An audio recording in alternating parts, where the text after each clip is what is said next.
we bid you very much a welcome for this whole occasion. You're all very special people. We're both participants and beneficiaries of this program, this 15-year program. And it is a remarkable occasion to see you all here today.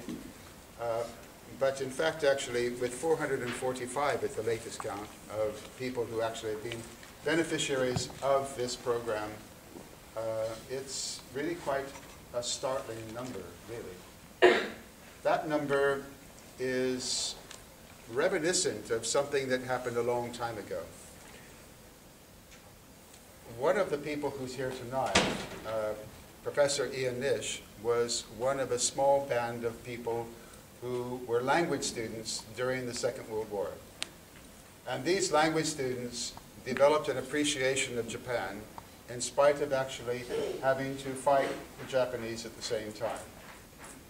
That small cadre of individuals, that small band of people, went on to be the leaders of Japanese studies in this country for a generation. I have the wonderful opportunity, so did Mary Grace, of being taught by people like that, being at conferences with them, being inspired by them.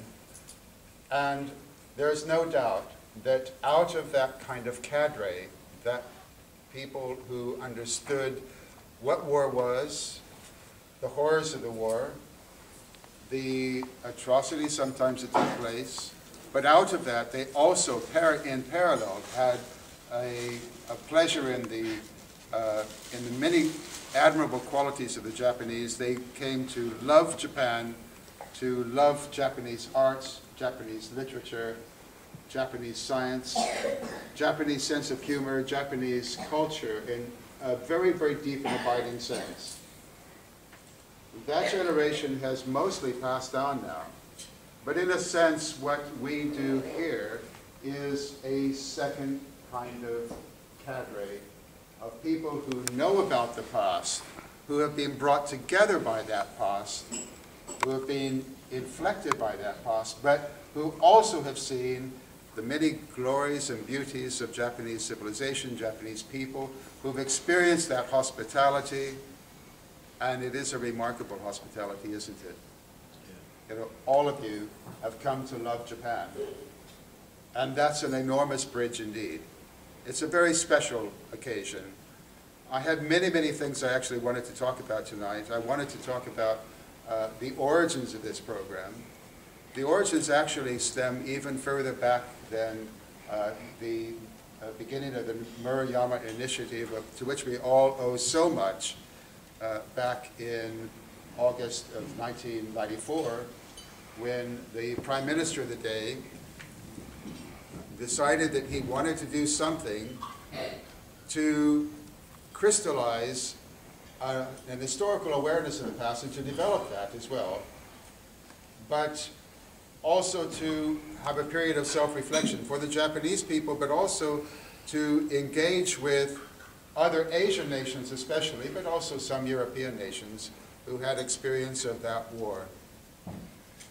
And that war, as a few of us, as Mary Grace and again Ian Nish will recall, was something which had deeply affected successive ambassadors and other diplomats as they had experienced their entire careers in the shadow of that war, where it had actually blighted relations of other countries with Japan.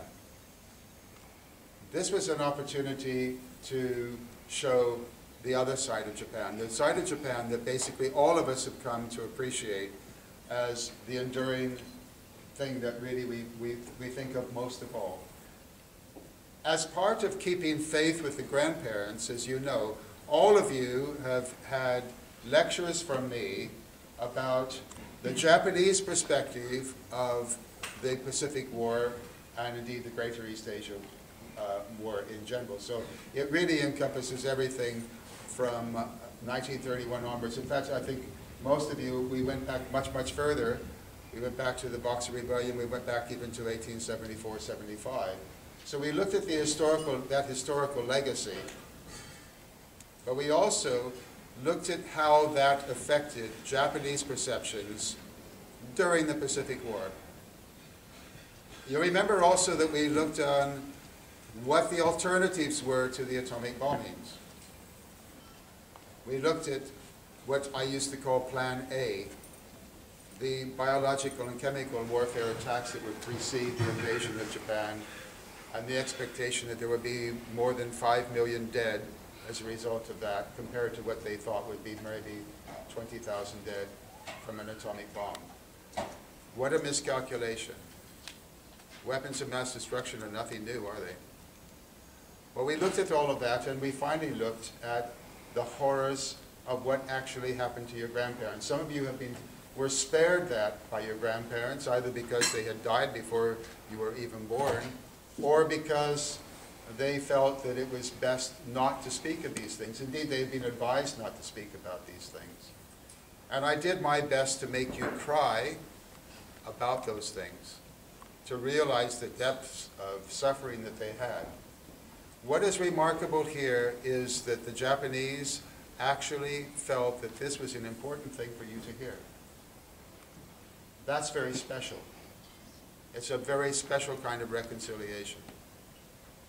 But without those 3 lectures, without that, particularly the account of the suffering that your grandparents, whether civilian internees or whether they were military prisoners, without that account, I don't believe that the ex-prisoner associations and individual prisoners would have felt that they could subscribe, endorse, promote this program. But promote it they have. And although there are still a few individuals, ex-prisoners, who feel that what we have done is wrong, that there should be an enduring hatred forever, the overwhelming majority have felt otherwise. Many of you will recall that at the beginning of the Pacific Venture program, as I explained it to you at the time, the press was still full of articles about Japanese misconduct during the Pacific War. Almost all of the coverage on Japan at that time was about the war. And this was more than 50 years after the war. That doesn't happen now. There are still isolated stories from time to time. Recently, you'll be aware that there have been some. But that is not the overwhelming sense anymore. It's a much more healthy coverage.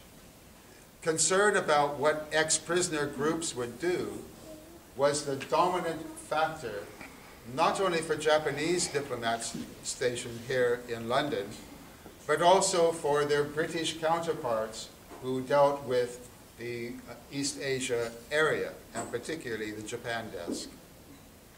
The estimate from the Japanese embassy was that at least 50% of all of the issues that they had to deal with in the political section had to do with war memory and the impossibility, it seemed, of reconciliation. And when I reported that to the head of the Foreign Office Research section at the time, he said, I wouldn't put it at 50%, I would put it at 75%. Well, fortunately, that simply has almost vanished. And I think in no small measure, that's due to the programs, not just Pacific Venture, but the other 2 programs of the Murayama Initiative, named after the Prime Minister, who funded this to the extent of 100 billion yen as part of this wider program with East Asian countries that had formerly been occupied by Japan and European countries that had been intimately affected as imperial powers in that war. All right, so that's the context, I think, that you ought to see your experiences. You are a cadre. You are special people. You have essentially a torch that you now can take forward. You've been inflected by the past, and you have the future to look forward to. You have your experiences in Japan, which are common to you all, but individualized as well.